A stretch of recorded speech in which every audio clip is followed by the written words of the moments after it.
Salam bahagia, saya Karmala Dewi dari SMK Muhammadiyah Pagar Alam, calon guru penggerak angkatan ke-10 tahun 2024. Bangga dan bahagia jadi bagian dari CKP tahun ini. Hari ini, saya akan sharing terkait koneksi antar materi kesimpulan dan refleksi modul 1,1 terkait refleksi filosofis pendidikan nasional. Pendidikan adalah pembudayaan buah budi manusia yang beradab dan buah perjuangan manusia terhadap dua kekuatan yang selalu mengelilingi hidup manusia, yaitu kodrat alam dan zaman atau masyarakat. Pengajaran menekankan pada pembentukan karakter dari peserta didik tersebut. Menurut Ki Hajar Dewantara, merdeka belajar adalah proses pendidikan yang membebaskan peserta didik dari segala bentuk keterpaksaan dan tekanan. Peserta didik diberi kebebasan untuk mengembangkan potensi diri sesuai dengan minat dan bakat mereka. Ki Hajar Dewantara juga menjelaskan bahwa pendidikan adalah tempat persemayam segala benih-benih kebudayaan yang hidup dalam masyarakat kebangsaan. Inti dari filsafat pendidikan Ki Hajar Dewantara adalah perubahan pendidikan harus terus bergerak berdasarkan kodrat alam dan kodrat zaman. Keberikut merupakan kerangka Hajar Dewantara. Yang pertama berkaitan dengan kodrat keadaan, yakni kodrat alam dan kodrat zaman.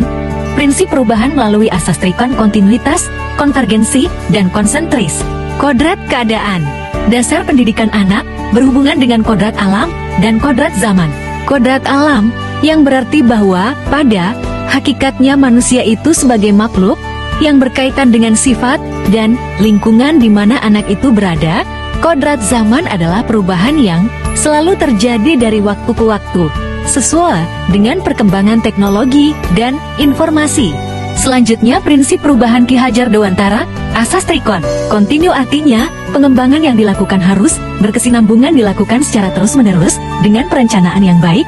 Konvergen artinya pengembangan yang dilakukan dapat mengambil dari berbagai sumber luar, bahkan dari praktik pendidikan luar negeri. Konsentris artinya pengembangan pendidikan yang dilakukan harus tetap berdasarkan kepribadian kita sendiri. Apa yang diharapkan berubah?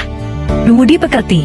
Budi pekerti merupakan keselarasan antara cipta, rasa, karsa, dan karya.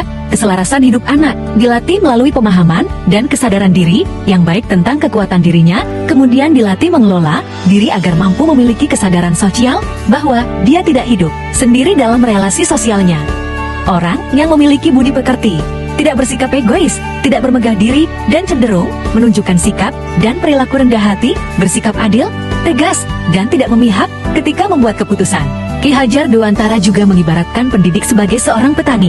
Pendidik hanya dapat menuntun tumbuh atau hidupnya kekuatan-kekuatan itu agar dapat memperbaiki lakunya, bukan dasarnya hidup dan tumbuhnya itu. Hal ini dianalogikan sebagai seorang petani yang menanam padi hanya dapat menuntun tumbuhnya padi, memperbaiki tanah. Memelihara tanaman padi, memberi pupuk dan air, membasmi ulat-ulat atau jamur yang mengganggu hidup tanaman padi, dan lainnya. Tanam dapat dipelihara tetapi tidak bisa mengubah kodrat padi menjadi jagung. Perubahan yang saya rasakan, saya dapat mengubah cara pandang saya terhadap peserta didik. Saya akan menuntun peserta didik mengeksplorasi pengetahuan dan pemahaman mereka dari pengalaman belajar yang mereka lakukan di sekolah. Saya akan menuntun peserta didik dalam mencari jati diri dengan kodrat mereka masing-masing dan menjadi jati diri yang bermakna bagi peserta didik. Pendidikan harus berorientasi penuh pada anak, bebas dari segala ikatan, dengan hati yang tulus mendekati anak, dengan sapa salam, dan tidak meminta suatu hak, namun untuk menghamba pada anak. Penerapan di sekolah, proses pembelajaran, dan suasana kelas yang mencerminkan pemikiran Ki Hajar Dewantara terlaksana di SMK Muhammadiyah Pagar Alam.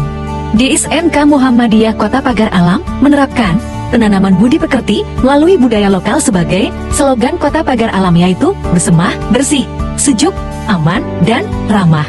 Di SMK Muhammadiyah Kota Pagar Alam menerapkan penanaman budi pekerti melalui tegur sapa, salam, dan religius. Sebagai contoh, menyambut kedatangan siswa dengan bersalaman, mengawali pembelajaran dengan tadarus Al-Quran, pelaksanaan P5BK rutin setiap hari Jumat dengan 3 kegiatan, yaitu muhadaro, pengembangan diri dengan menampilkan budaya lokal, SMK sehat dengan kegiatan senam.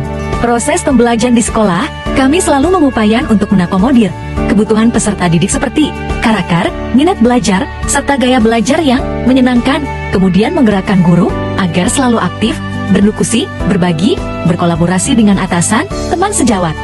menyediakan media teknologi, dukungan, dan fasilitas lainnya, berbagai ekstrakurikuler yang menarik KRIN.